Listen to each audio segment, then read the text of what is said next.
Digitaline 2017 continue, c'est le premier événement web event du digital learning et de l'innovation pédagogique avec des interventions et des tables rondes. C'est la première des 5 tables rondes qui vous sont présentées durant ces 2 jours. Je vais vous présenter les différents intervenants qui sont à mes côtés pour traiter du sujet les enjeux sociétaux du digital learning. Alors, à mes côtés, sur ma gauche, Cyril Simanger qui est directeur régional d'Opcalia Auvergne. Bonjour, bienvenue. Merci, bonjour. De l'autre côté, Philippe Zimek, qui représente Pôle emploi, chef de projet régional métier du numérique et également chef d'agence. Bonjour. Bonjour à tous. Bienvenue. Et puis Pierre Billet, qui est le troisième intervenant, directeur du Centre académique de formation continue de l'Académie de Dijon, que l'on connaît sous le terme, l'acronyme CAFOC. Bonjour. Bonjour. Alors nous sommes ensemble pendant 45 minutes avec toujours cette possibilité, et nous vous en remercions, de poser vos questions via les réseaux sociaux. Dès que vous êtes connectés, faites-le savoir pour que nous ayons de plus en plus de connectés sur cet événement Digitaline 2017. Première question, puisque le thème c'est les enjeux sociétaux du digital learning. Un des enjeux de la société française, c'est évidemment de retrouver non pas peut-être le plein emploi qui serait un mythe, mais de baisser le chômage de masse. Et donc l'enjeu sociétal, l'enjeu de société, c'est de trouver des emplois pour les chômeurs d'aujourd'hui. Est-ce que le digital peut apporter des solutions, Philippe? Alors, oui. Et comment? Alors, surtout, ce qui est important aujourd'hui, c'est que pour accéder à l'emploi, il faut pouvoir mettre en avant des compétences, pouvoir répondre aux besoins des entreprises et donc se former tout au long de la vie pour pouvoir prétendre et accéder à l'emploi plus facilement. Donc, se former aujourd'hui, on peut se former en allant dans un centre de formation, mais également se former en ligne. Ou se former sur des outils numériques, voire se former à la moitié sur des outils numériques ou en physique. Donc effectivement, c'est très important de pouvoir développer ces compétences et le numérique est un moyen qui permet d'accéder facilement à des outils de formation nouveaux, innovants, surtout que les métiers vont évoluer, que de plus en plus il faudra savoir adapter ses compétences. Donc c'est important pour des personnes qui veulent accéder à l'emploi, mais c'est également important pour des personnes qui veulent le conserver et pouvoir mettre à jour en tant que salarié leurs compétences au fil de l'eau. Vous évoquez le fait que ce soit facile de se former. Quand vous le dites, ça semble tout simple, mais évidemment, je suppose que dans la réalité, ça l'est un peu moins. Oui. On va dire que les capacités, ou l'autonomie digitale de chacun, elle est variable. On n'est pas tous à l'aise avec les outils digitaux. J'entendais ce matin que il y avait 13 millions de Français qui ne se connectaient jamais à Internet. Alors parmi ces 13 millions, il y avait les 2 tiers qui avaient plus de 65 ans. Donc ça correspond aussi à des générations. Non mais ça paraît énorme quand même, 13 millions. C'est un certain nombre, donc ça nécessite effectivement de développer ne serait-ce que ses compétences digitales. Son autonomie, sa capacité à utiliser des outils qui servent au travail, mais qui servent aussi dans la vie de tous les jours. La plupart des services, beaucoup de services publics aujourd'hui se sont orientés vers la dématérialisation. Pour prendre que Pôle emploi, aujourd'hui, quelqu'un qui veut s'inscrire à Pôle emploi le fait par le biais de son ordinateur et par le biais d'Internet. Quelqu'un qui qui actualise sa situation tous les mois à Pôle emploi peut le faire par téléphone, mais le fait aussi par Internet. D'ailleurs, il y a quand même 95% des gens qui tous les mois s'actualisent par le biais d'Internet. Donc le téléphone reste marginal. Le téléphone aujourd'hui devient marginal. C'était l'outil principalement utilisé auparavant. Petit à petit, c'est quelque chose qui devient marginal. Rentrons dans le détail. Quelles sont les propositions que vous faites à des demandeurs d'emploi pour justement acquérir des compétences dans le domaine du digital? Alors, en termes disons que Pôle emploi a pris le virage numérique maintenant il y a 3 bonnes années à travers la plateforme pôle emploi.fr, mais également en mettant en place des services qui sont dédiés aux demandeurs d'emploi ou aux actifs d'ailleurs, à travers une plateforme qui s'appelle l'Emploi Store. Sur cette plateforme, les demandeurs d'emploi peuvent utiliser des services qui sont mis à leur disposition. Il y a près de 300 services qui sont mis à leur disposition. Ce sont des services de Pôle emploi ou de partenaires de Pôle emploi qui vont permettre aux gens soit de travailler leur projet professionnel, soit de trouver une formation ou de se former, et de se former directement en ligne, soit de travailler leurs outils de recherche d'emploi ou de trouver un emploi, Et encore, maintenant, ils peuvent également travailler sur des projets de création d'entreprise et ou les démarches pour travailler à l'étranger. Donc sur ces outils, en fait, ce sont des outils qui sont pas des outils simplement d'information. Vous avez des e-learning, donc on est bien dans le fait d'apprendre des choses. Vous avez des MOOC, donc des cours en ligne sur une durée qui en général est sur 4 semaines. Vous avez également des serious games, donc c'est en jouant, j'apprends une tâche. Par exemple, je veux créer mon entreprise, je joue à créer une entreprise et ça me permet d'acquérir les tâches que je vais devoir réaliser, les activités que je vais devoir réaliser pour mener à bien mon projet de création d'entreprise. Voilà, il y a tout un tas de services comme ça qui sont mis à disposition des gens et qui leur permettent de travailler leur recherche. Alors après, ce sont des outils qui sont mis à disposition, mais il faut encore une fois avoir l'autonomie digitale pour pouvoir s'en servir. Donc un certain nombre de personnes s'en servent, je dirais, naturellement, par eux-mêmes, et d'autres personnes, mais il faut qu'on les accompagne. Et que donc du coup, on crée soit des sessions, soit au sein de nos agences, on accompagne les gens à utiliser nos services. Donc la porte d'entrée est la même pour tout le monde, mais après vous êtes capable de faire la différence entre celui ou celle qui est un peu moins à l'aise avec l'outil numérique, et là vous apportez une aide supplémentaire, c'est-à-dire qu'un conseiller prend la main et est une sorte de tuteur.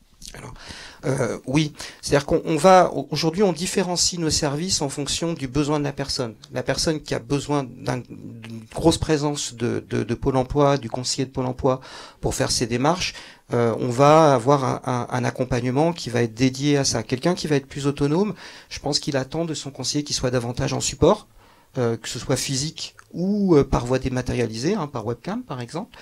Donc on va davantage essayer d'adapter, de personnaliser notre service aux besoins du demandeur d'emploi. Mais effectivement, quand quelqu'un n'est pas du tout autonome digitalement, il va falloir on fait en sorte de pouvoir l'accompagner quand vraiment il sait pas faire, ou de le rendre plus autonome. On a des outils par exemple sur cette plateforme pour aider quelqu'un à quelqu'un à utiliser une souris, un clavier, à se servir d'internet, à savoir comment il peut servir de ces outils-là.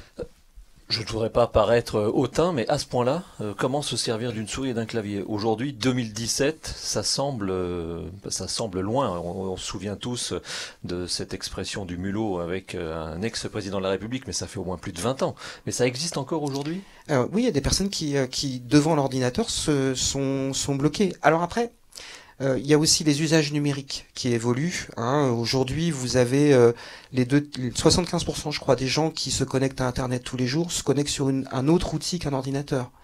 Donc, il y a aussi à accompagner les gens dans l'utilisation d'autres outils qui peuvent être un téléphone ou un smartphone ou une tablette. Dans l'utilisation de ces outils, vous avez beaucoup de gens qui se présentent chez nous, qui vont utiliser leur téléphone pour téléphoner, pour faire du SMS. Les jeunes beaucoup pour aller regarder des YouTube ou écouter de la musique, mais qui n'utilisent pas les autres services qui peuvent être à leur disposition et qui peuvent leur être bien utiles. Donc effectivement, ça se promeut, ça s'accompagne, ça se présente, ça se promeut, et puis surtout, c'est montrer aux personnes comment ils peuvent s'en servir et les accompagner. Mais oui, il y a des gens qui savent pas servir d'une souris. On fera le lien avec Cyril Simanger dans quelques instants sur la préparation opérationnelle à l'emploi grâce au digital. C'est nouveau ? Alors on commence à peine. Disons que aujourd'hui, dans les formations qui sont mises en œuvre, la plupart des formations et je parle formation au métier, qui ont été réalisées jusque-là, ont plutôt des formations qui ont été physiques. Aujourd'hui, on va se projeter sur quelque chose qui va être davantage du mix entre du physique et du digital. Je pense que sur les prochaines formations dans l'année à venir ou dans les 2-3 ans à venir, on va avoir des sessions de formation qui seront effectivement composées de choses qui seront sur place et puis des choses qui seront à distance, parce qu'il y a des choses qui peuvent faire très bien à distance, d'autres moins, tout simplement. Si vous faites une formation en mécanique, il y a peut-être des choses théoriques que vous pouvez faire à distance, et inversement, des choses qui sont pratiques, où certes vous avez la réalité virtuelle qui peut permettre de le faire, mais on n'en est pas encore tout à fait là, je pense. Donc voilà, il y a des choses qui se projettent. Oui, on commence sur des opérations à faire du mix entre du digital et du physique. Mais ça, c'est un début. Alors justement sur le blended, ça fait partie des choses que l'on va évoquer avec vous, Cyril Simanger, mais d'abord sur les propos tenus par le précédent intervenant, par Philippe Zimec, sur cette fracture, cette peut-être pas méconnaissance, mais inaptitude ou appréhension vis-à-vis des outils du numérique. Vous êtes organisme donc collecteur, financeur. Qu'est-ce que vous pouvez nous dire sur la réalité du terrain, de votre point de vue? Alors, ce qu'on constate, c'est qu'il y a une vraie fracture dans l'usage des outils numériques, que ce soit en entreprise parce qu'on est salarié ou pour les demandeurs d'emploi. Et il faut en prendre conscience, mesurer ce que ça nécessite comme investissement dans l'approche, dans l'accompagnement. Je crois que c'est pas parce qu'on évoque le digital qu'il faut sous-estimer l'importance d'accompagner les gens, finalement les individus à l'usage de ces outils. C'est très important et c'est, à mon sens, pas suffisamment mis en avant. Donc nous, on constate tous les jours par des témoignages, parce qu'effectivement, on est dans la promotion de ces outils. On a voulu parfois peut-être aller très vite, trop vite. Une entreprise parfois s'imagine que il suffit de proposer une ressource en ligne pour que les gens y adhèrent. C'est pas forcément le cas. Il y a peut-être eu un effet de mode aussi. Il y a certainement eu un effet de mode, et puis de toute façon aujourd'hui tout le monde s'imagine que le digital, le numérique c'est incontournable, qu'on doit tous faire avec dans nos vies quotidiennes, y compris dans les usages qu'on peut en faire en formation. Et du coup, on a peut-être occulté la nécessité d'un accompagnement à l'usage des outils, que les gens comprennent finalement pourquoi on les amène et on les oriente vers le numérique ou le digital comme support des modalités d'apprentissage. Alors vous militez pour dire que le digital, ça n'est pas forcément la distance. Exactement. Là aussi, je crois que, en fait, pour tout vous dire, moi je pense qu'aujourd'hui on est au balbutiement de l'impact du numérique ou du digital en formation professionnelle, que ce soit d'ailleurs en formation initiale ou continue. Moi je le mesure un peu dans le temps, avec encore une fois les différentes pratiques des différents acteurs. Et on a, au démarrage en tout cas, dans notre perception, beaucoup assimilé le numérique au distanciel. Et ce sur quoi on investit aujourd'hui, notamment avec Pôle emploi dans la mise en place de PEE dites ou identifiées ou marquées comme digitalisées, c'est de modifier la façon d'apprendre, utiliser le numérique ou le digital, aller en profondeur, je dirais, dans le renouvellement de la pédagogie, et donc en se plaçant du côté de formateur, de mesurer l'impact que ça peut avoir pour eux-mêmes, sans que forcément ça induise du distanciel. Ce qu'il faut comprendre, c'est que l'important, c'est que ça individualise le parcours. C'est-à-dire que demain, le digital sera peut-être capable d'identifier quelle est pour vous la meilleure façon d'apprendre, en continuant à avoir une interface en présentiel avec un formateur, et ne pas forcément se dire je vais me retrouver isolé derrière mon écran, comment je vais faire pour me débrouiller, parce que ça aussi, on a vu qu'au commencement, notamment chez les salariés, ça suscitait des craintes, de se dire mince, je vais me retrouver isolé face à un outil aussi bien conçu soit-il.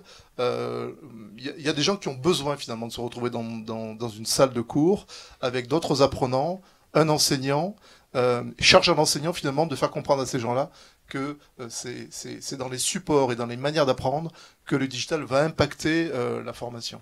C'est là où vous rejoignez Philippe Zimec, donc de Pôle emploi, sur le blended. Alors on va employer des termes un peu venus pas d'outre-mer, j'allais dire, venus d'Atlantique ou de Grande-Bretagne. C'est la mixité de la formule de formation présentielle et puis à distance, qui peut permettre aussi à l'apprenant d'avancer à son rythme et peut-être plus discrètement, de faire moins état de faiblesse et de remonter son niveau sans que ça se sache. En tout cas, ça peut effectivement amoindrir les craintes qu'il peut avoir par rapport à une technologie.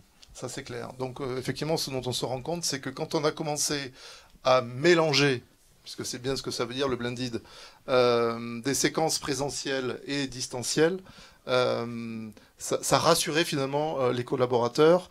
Le digital, finalement, permettant à chacun des apprenants de se dire moi je vais peut-être consacrer un temps différent sur mon temps personnel à revisiter un apprentissage parce que je suis pas en maîtrise là-dessus, ou mon enseignant m'a dit revoyez cette séquence parce qu'effectivement là-dessus je vous sens un peu faible par rapport à vos collègues de la classe. Donc ça, c'est vrai qu'il y a un vrai apport là-dessus. Je crois que ce qui compte, mais Pierre en parlera beaucoup mieux que moi là-dessus, c'est que idéalement, ce qu'il faudrait, c'est que, y compris quand on est face à des séquences d'apprentissage, face à l'outil digitalisé et parfois à distance, c'est qu'il faudrait que l'individu comprenne que dans le cheminement de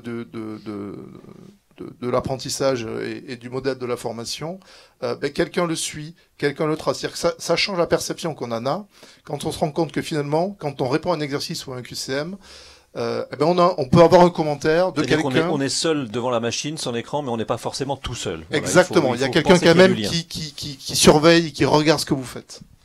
Un mot, on n'a pas évoqué ce sujet. Vous êtes donc collecteur-financeur. Dans cette façon de travailler du digital learning, vous n'avez pas évoqué cette révolution que cela va impacter sur le financement, sur le coût, puisqu'aujourd'hui, on est plutôt sur des entreprises achètent X semaines de formation. Exactement. Et point barre. Exactement. Ça, c'est vraiment un sujet très important. Alors, c'est vrai que ça nous percute, nous, qui avons finalement des référentiels de modalités de prise en charge qui sont une durée et un taux horaire finalement et qu'on peut facilement mesurer quand on vous fait signer une feuille d'émargement, vous êtes dans une salle de cours et on mesure le nombre de journées que vous avez passées en formation. D'ailleurs, on a pris un peu de retard, je dirais, en France par rapport à ces usages, notamment compte tenu des difficultés qu'on avait à faire finalement ou adapter la législation qui est parfois un peu rigide par rapport à ces nouveaux outils et à l'appréhension qu'on peut avoir de ces outils.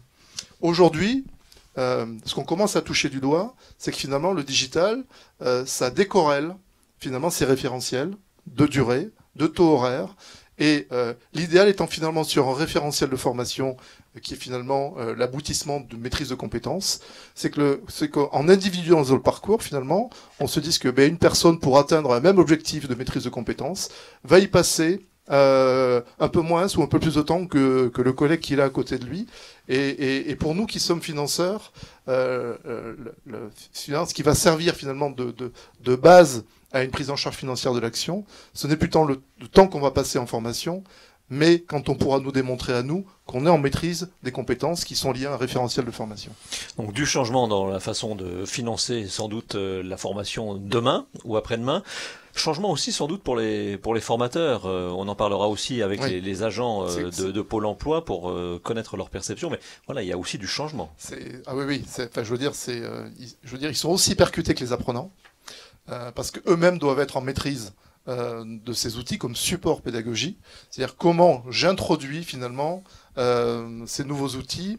On a évoqué quelques acronymes comme des Serious Games, des MOOC ou ce type de solutions qui font que si le formateur n'a pas compris comment lui-même aller en faire usage pour modifier la manière dont il transmet finalement les messages qu'il a envie de transmettre ou pour s'assurer que les collaborateurs, les demandeurs d'emploi, les salariés sont en maîtrise des compétences qu'on ambitionne à travers la formation qu'on met en place, c'est extrêmement important. Et là encore, on parlait de nouveaux métiers. Je pense qu'on va voir émerger des métiers nouveaux. On va voir émerger des métiers de formateurs qui, on en parlait un peu tout à l'heure, suivent à distance sur des formations via ces outils, le cheminement des apprenants. Ça, c'est très important. Et puis comment, quand je suis même dans une salle face à mes gens, j'introduis finalement ce fameux support nouveau pour finalement me faciliter et modifier un peu l'approche en termes de pédagogie. Mais ça, c'est vrai encore une fois, j'insiste un peu, pour l'initial. Je pense que c'est vrai pour l'initial, pour les formations initiales. Nous, on commence à voir dans des centres de formation pour apprentis l'introduction de ces modalités. Il y a un premier CFA qui se prétend 100% digitalisé, qui a démarré là, à la rentrée 2017 en Ile-de-France. Et je crois qu'effectivement, la ressource financière, se tarisser un petit peu en formation, le numérique va aussi permettre peut-être de pallier à un manque de ressources et peut-être de faire plus et mieux en formation professionnelle. Alors tout à l'heure dans l'après-midi, nous aurons l'occasion de voir avec des représentants de l'éducation nationale comment ils se sont mis en ordre de marche pour utiliser les banques de ressources pédagogiques mises à disposition par le ministère de l'Éducation nationale. Ma question, c'est comment les formateurs prennent-ils ce changement? Est-ce qu'ils sont tous à fond dedans? Est-ce qu'il y a des réticences, des gens avec le pied sur le frein? Je pense que c'est comme pour les apprenants, on aura de tout, on aura toutes des les populations réticences. seront là. Je pense qu'il faut que ces gens-là, finalement, comprennent le pourquoi. quel est l'apport pour eux-mêmes et pour les gens qu'ils sont censés faire progresser. Encore une fois, on est sur un projet dans le cadre, on en parlait, de formation de demandeurs d'emploi dans le cadre d'une préparation opérationnelle à l'emploi. On est en train de faire le travail de digitaliser un titre professionnel agent de sécurité. C'est un métier en tension. Aujourd'hui, les entreprises recrutent. Et ce travail de médiatisation de ce contenu, de ce titre, va permettre de former demain des demandeurs d'emploi. Et on est en train de faire ce travail de former les formateurs à l'usage et à la maîtrise de cette médiatisation pour que demain, et demain c'est le mois de janvier puisque la première session va démarrer en janvier sur Lyon, c'est d'être en capacité de dire, voilà, moi j'ai compris pour mon activité de formateur quel était l'apport, maintenant je suis capable de le transférer aux apprenants. Pierre Billet, oui, pardon. Je peux, simplement pour compléter sur les métiers en tension, il y a un autre enjeu qui est intéressant, c'est le fait de se dire qu'en formant par des biais dématérialisés ou tout du moins une partie, on va pouvoir former beaucoup plus de gens.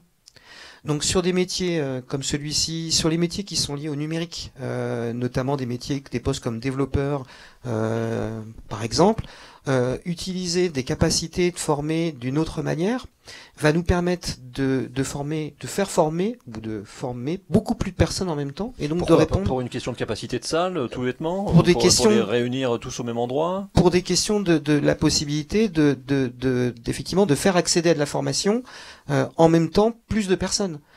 Si vous faites une entrée en formation avec un formateur, on sait qu'un groupe, en gros, il a entre 8 et 12 personnes, voire 15 au grand maximum.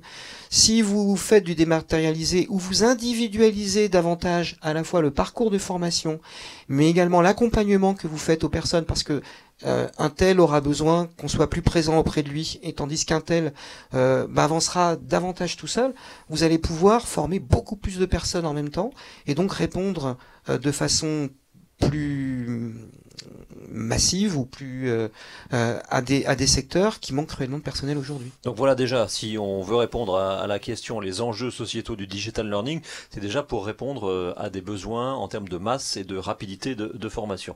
Je reviens sur la formation des formateurs. Pierre Billet, au CAFOC, c'est un peu votre job. Enfin, c'est même pas forcément qu'un peu, c'est votre métier de former les formateurs.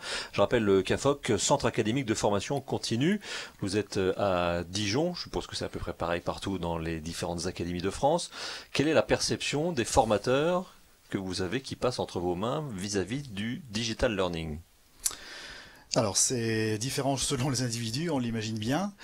En fait, lorsqu'une société de formation, lorsqu'un organisme de formation se crée, et donc elle a comme objectif et comme véhicule donc le numérique, les choses sont claires. Donc les acteurs donc qui participent à cet élan donc connaissent les enjeux, connaissent les pratiques, les modalités, etc. Et donc participent, on va dire, à l'effort sans problème. La question se pose avec plus d'acuité lorsque on a affaire à un organisme de formation pour qui la modalité numérique est une nouveauté. C'est-à-dire que lorsque l'habitude était le présentiel synchrone, etc., donc d'un seul coup, on leur demande de changer, de bouleverser donc des pratiques, des habitudes, etc. Alors certains y adhèrent spontanément et facilement, et puis d'autres ont quelques réticences. Et donc on participe au CAFOC effectivement donc à faire en sorte que ces réticences, ces freins, soient étudiés, soient pris en compte et soient surmontés. Et ces freins ne sont pas liés forcément à la technologie, donc forcément liés à l'utilisation ou la non-utilisation donc des souris ou des matériels, des artefacts. Mais parfois cachent, alors c'est avoué ou ce n'est pas avoué, mais cachent des questionnements beaucoup plus profonds. Quel va être mon rôle, ma fonction et mon statut, le plaisir que je prenais à être le magister, donc à être le maître et à dispenser ou à proposer mon savoir, l'acte social qui constituait mon quotidien, mon poste lui-même n'est-il pas mis en danger par l'introduction de ces nouvelles technologies? Il y avait une question, mais c'était pour un précédent intervenant, mais on pourrait la reprendre, c'est ça. Quel est l'avenir du formateur? C'est un peu la question qui se pose. Et vous l'avez, vous, de plein fouet, quand vous rencontrez en physique, en face à face, les formateurs. Alors, l'idée, en fait, c'est de démontrer, en fait, de légitimer l'introduction du numérique. Si on comprend pourquoi on y a accès, finalement, les choses se font plutôt facilement. On a parlé tout à l'heure de mode, on a parlé de mouvement, etc. Donc, on sait que le passage au numérique peut être motivé par diverses sources. Ça peut être une recherche d'économie financière, ça peut être, comme ça a été évoqué tout à l'heure, l'accès donné à plus de monde, donc à une formation rare ou une niche ou que sais-je. Ça peut être donc des plus-values pédagogiques, dans le sens où on assure un continuum, donc en dehors des phases de présentiel, etc. Donc on voit bien que les motivations, les enjeux, les visions peuvent être différents. Donc première chose, c'est d'asseoir et de communiquer sur les valeurs, sur ce que l'on cherche en introduisant le numérique. Pour faire consensus avec ce qui a été dit, c'est avant tout être plus réactif et plus souple à des demandes de formation. On s'aperçoit que ça et là, donc il y a une carence, il y a un besoin, etc. On sait qu'une formation présentielle avec un groupe, c'est compliqué, c'est long, c'est cher. Voilà. Quand on ne peut pas attendre, quand il faut des flux tendus ou très courts ou très nombreux, le numérique s'impose. J'ai une question là qui peut être prise par vous trois.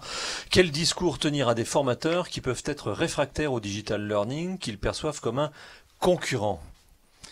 Eh bien, c'est justement, donc, si je continue, voilà, la démonstration de l'intérêt du numérique. Si je quelqu'un qui suit, hein, c'est quelqu'un qui suit, visiblement. Oui. Si je fais du numérique pour du numérique,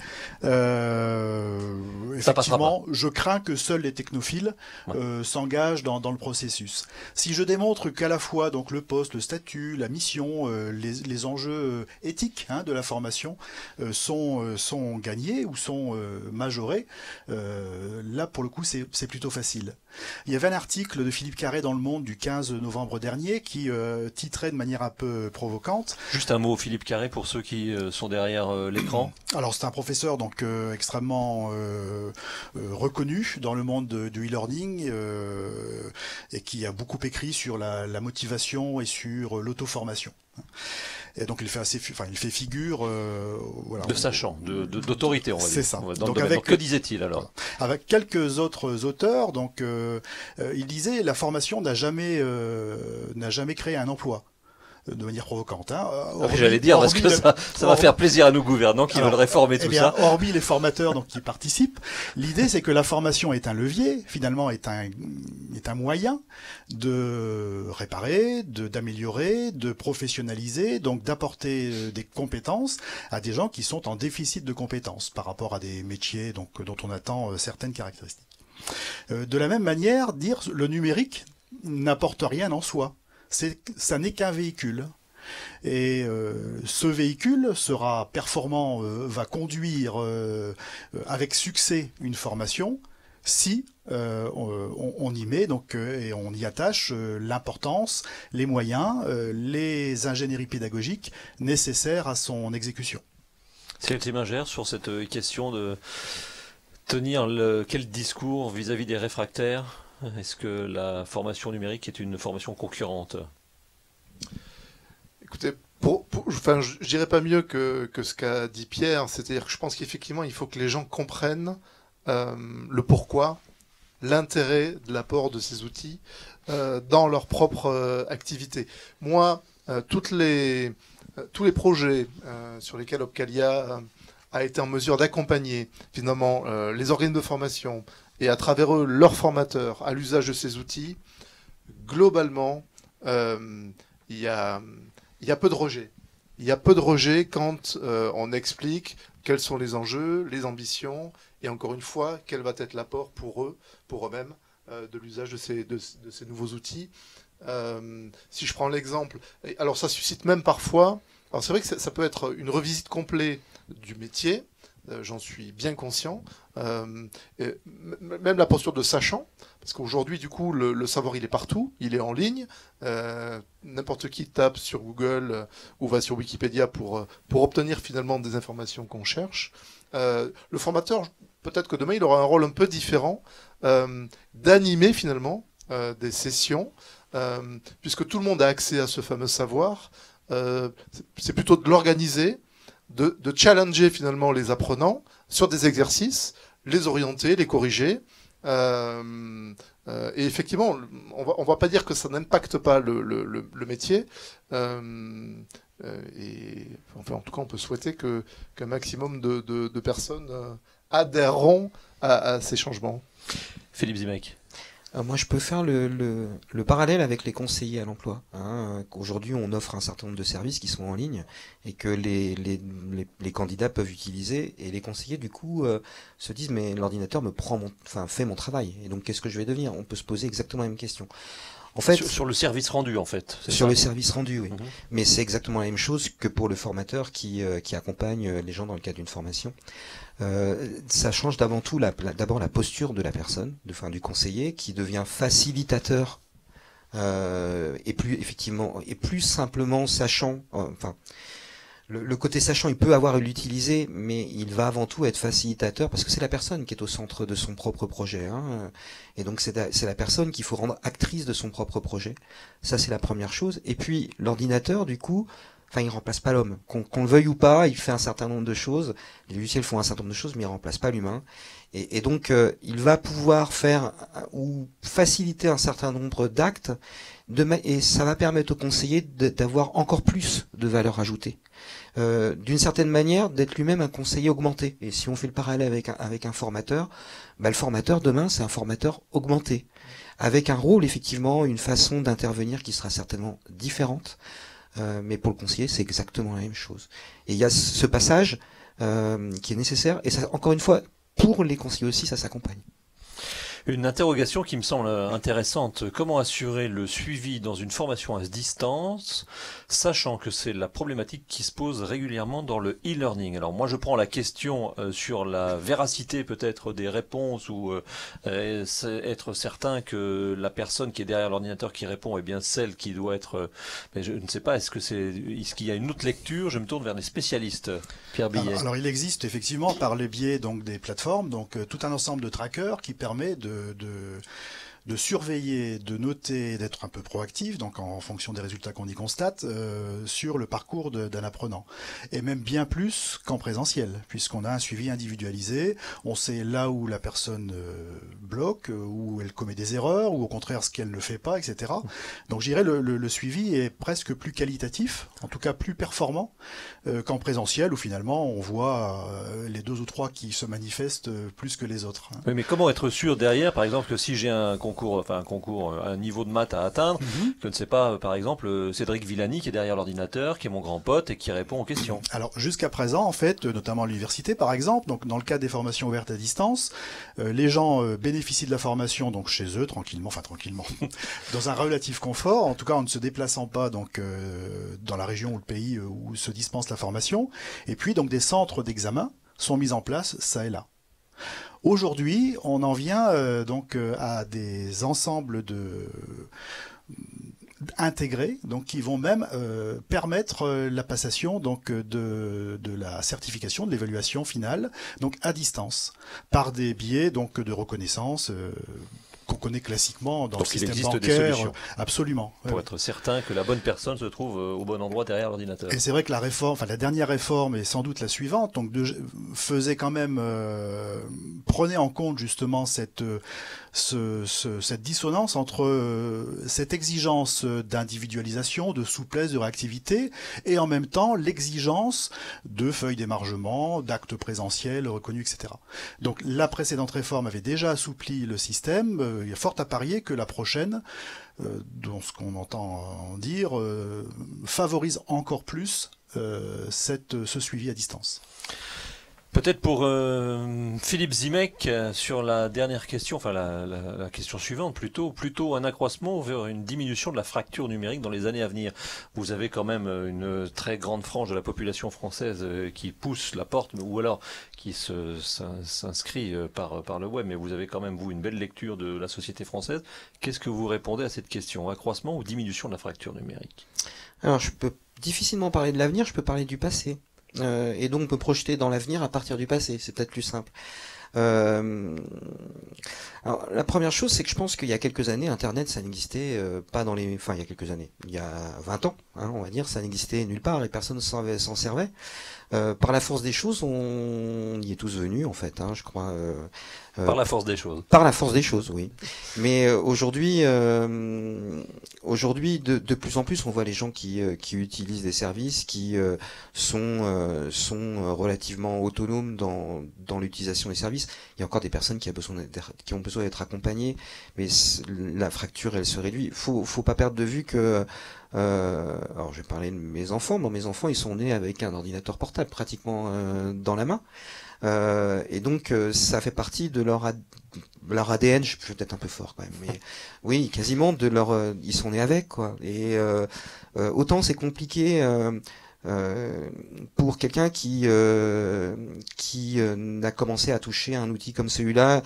Au bout d'un quelques années, enfin après être rentré dans la vie active et se dire je vais tout casser, autant quelqu'un qui a appris à vivre avec dès le départ, les choses sont relativement faciles. Donc la fracture numérique, alors, encore une fois, je dirais par la force des choses, mais plutôt par le fait que ça rentre dans l'éducation. Aujourd'hui, je pense que dans l'éducation nationale, puisqu'il y a un sujet je suis un peu plus tard dessus, les enfants, ils sont sur les ordinateurs, même s'ils n'ont pas d'ordinateur à la maison, ils travaillent sur ces outils-là à l'école aujourd'hui.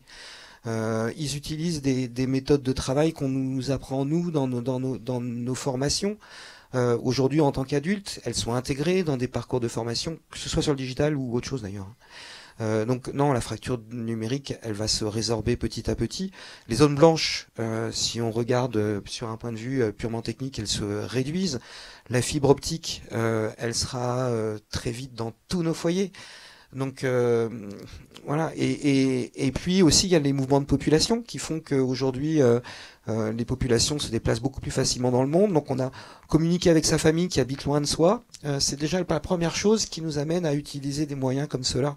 Donc non, elle va se réduire. C'est ce qui va être à surveiller, c'est le fait d'accompagner les usages. Oui. Je voulais qu'on en parle un peu, puisque 75% des connexions se font via un smartphone ou une tablette et de moins en moins depuis un ordinateur. En préparant cette table ronde, vous me disiez que beaucoup de celles et ceux qui poussent la porte d'une agence Pôle emploi se servent certes d'un smartphone, mais d'une façon très simpliste. C'est je passe un coup de fil, j'envoie des smileys, je vais peut-être sur 2-3 réseaux sociaux pour discuter avec les potes, mais ça s'arrête là. Alors, disons que on va prendre, je peux dire ça à partir de nos services. On a un certain nombre de services qui sont rendus en ligne. Aujourd'hui, quelqu'un qui veut consulter les offres d'emploi n'a pas besoin d'un ordinateur pour le faire. Il peut le faire à partir de son téléphone.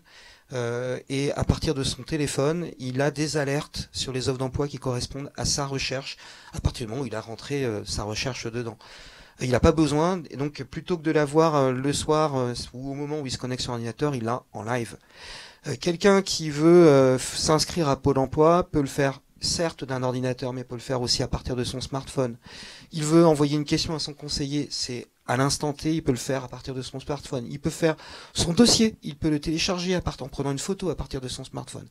Et pour autant, quand on explique tout ça aux gens, ils sont effectivement, d'abord ils le savent pas, et ils ont besoin d'être accompagnés pour le faire, parce que c'est pas l'usage qu'ils ont de leur téléphone, alors que ça pourrait leur simplifier la vie et avoir une instantanéité beaucoup plus importante que si on se connecte sur un ordinateur. Mais effectivement, ça nécessite aussi un accompagnement pour l'utilisation du support de son téléphone, de son smartphone. Alors dans les agences, on a suivi le temps. Aujourd'hui, on a des ordinateurs à disposition des personnes et on les accompagne dessus.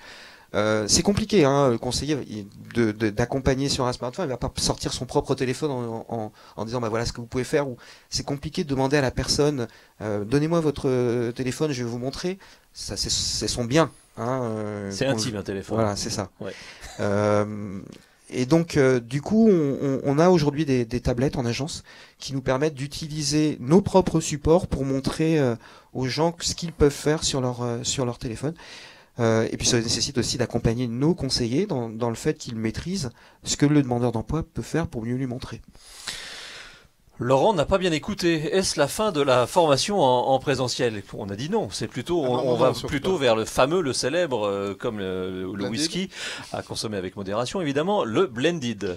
Oui, on va vers le blended. On va faire un usage un peu plus approfondi du digital en présentiel. Et là encore, enfin, je l'ai dit en introduction, mais je pense qu'on balbutie encore, et je pense qu'on est aux prémices de plein de choses qui vont rendre la formation beaucoup plus attractive. Non, c'est certainement pas la fin du présentiel. Monsieur Zimek l'a dit, les gens, c'est important pour eux, parfois, de se retrouver en séquence collective ne serait-ce que pour apprendre entre eux en groupe, en sous-groupe. On peut imaginer quoi, 20% de présentiel, 80% de distance, ou c'est vraiment en fonction de la formation? Ouais, je pense que c'est vraiment en fonction de la formation, de la typologie, de l'ambition qu'on a, les compétences qui sont censées être maîtrisées. Moi, je ne donnerai pas comme ça de taux de 70-30 ou de 80-20. Je n'en sais rien. Finalement, c'est au concepteur de la formation. Vous parliez de balbutiement, on est vraiment au début. On est vraiment au début, On oui. va découvrir. Enfin, en tout cas, c'est ma croyance. Je pense qu'effectivement, on va beaucoup progresser sur cette matière. Oui. Alors Laurent s'excuse, il a pris en cours de route la question. Donc le présentiel, pour vous, ça ne fait pas de doute, il va rester. Oui, alors c'est vrai qu'il y a 2 siècles à ce jour de recherche sur les modèles d'apprentissage, donc sur le modèle de la cognition. Et la dernière expression, c'est le socio-constructivisme. Et pour reprendre Philippe Carrel, justement, il disait on apprend toujours seul et jamais sans les autres. Donc à mon avis, c'est un beau slogan pour le blended, parce qu'on apprend toujours seul. L'apprentissage, le bouleversement, c'est quelque chose de personnel, donc qui est lié à notre rythme, à notre histoire, à nos représentations, etc. Puis jamais sans les autres, parce qu'il y a ce fameux conflit socio-cognitif, donc ces échanges qui vont justement permettre d'ancrer, de bouleverser des représentations et donc des savoirs. Donc je pense que cette phrase qui est un peu ancienne préfigure vraiment ce que sera demain cette mixité d'approches. Et je rejoins donc Cyril sur le fait qu'effectivement il y a des formations, on va dire plutôt liées sur les connaissances qui pourront tout à fait s'accommoder du e-learning ou de MOOC, etc. Et puis des choses qui sont peut-être davantage liées au débat, à l'échange, à la co-construction, qui nécessiteront sans doute davantage de confrontations. Confrontations d'ailleurs qui peuvent être également numérisées. Ne confondons pas la présence, la distance, et la proximité et l'absence.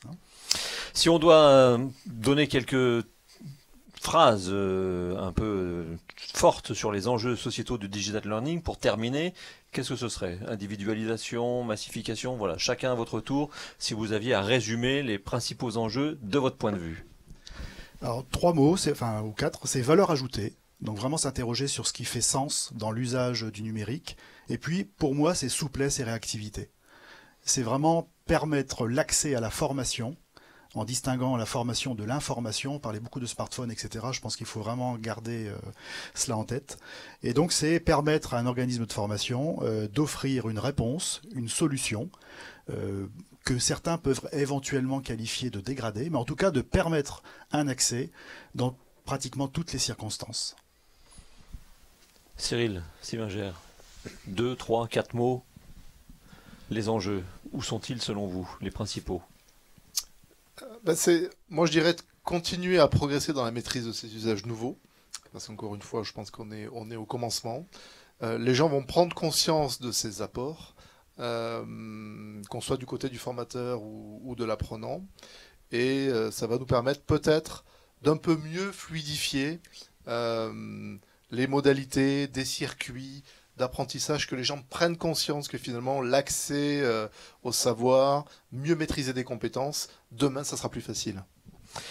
Philippe Zimec, vous avez une question, on aurait pu la poser aussi à Cyril Simingère. Les institutions comme Pôle emploi et les OPCA ont-elles un rôle à jouer dans l'accompagnement des individus à la transformation numérique?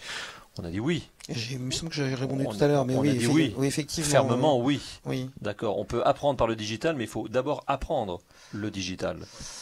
C'est clair que si vous n'êtes pas à l'aise avec les outils, il faut commencer par ça, effectivement. Et ça existe, il y a des outils pour ça, c'est ce que je disais tout à l'heure, qui sont mis à disposition pour déjà développer ses capacités numériques et son autonomie digitale avant de pouvoir effectivement aller plus loin. Mais alors pour le coup, c'est l'exemple parfait de ce qui peut s'apprendre sur l'outil. Même question que aux précédents intervenants, les enjeux pour vous? Alors, la première chose pour moi, je prendrais le mot d'individualisation et de souplesse en même temps, en fait. Il y a un aspect qu'on n'a pas abordé sur l'individualisation, c'est le fait que cette individualisation, c'est aussi l'individualisation du contenu de la formation. C'est-à-dire que les outils peuvent également nous permettre de mettre en place pour chacun la formation qui correspond à son besoin, et donc de mettre en place la juste formation pour chacun correspondant aux justes besoins. Quelqu'un qui rentre en formation, jusqu'à maintenant, quand on rentre dans un cours, on a tous la même formation qui est dispensée, le même savoir qui est délivré. Souvent, on essaye de mettre en place des pis-aller pour essayer d'accompagner ceux qui ont des difficultés. c'est souvent comme ça que ça se passe. Voilà, là du coup, et on a fait preuve de beaucoup d'imagination pour ça. Mais là du coup, ça permettra d'identifier dès le départ quel est le besoin de chacun et du coup d'individualiser le parcours pour répondre aux besoins de chacun, tout en étant réactif, parce que c'est pas parce qu'on identifie un besoin au départ que c'est effectivement le besoin final de la personne. Ça, c'est la première chose. La deuxième chose, c'est la massification. Je pense qu'effectivement, ça peut permettre de développer des choses de façon importante. Et la troisième chose, pour moi, c'est le fait de le faire tout au long de la vie. La formation, c'est pas à un instant T. On développe ses compétences tout au long de la vie. Et on peut également, à travers le numérique, constater le fait qu'on a développé ses compétences, pas forcément par le numérique. Aujourd'hui, par exemple, des parcours VAE, il y a peut-être par le biais de la voie numérique, le fait d'acter le fait qu'on a acquis telle compétence, acquis par telle compétence, que l'on peut ensuite valoriser sur le marché du travail. Voilà. Donc 3 choses. 1, individualisation. 2, massification. Et 3, formation tout au long de la vie. Merci Philippe Zimec, Cyril Simanger et Pierre Billet pour cette première table ronde dans le cadre de Digitaline 2017. Nous avons épuisé les différentes questions qui étaient posées. On se retrouve à partir de 14h pour une nouvelle table ronde sur l'intelligence artificielle au service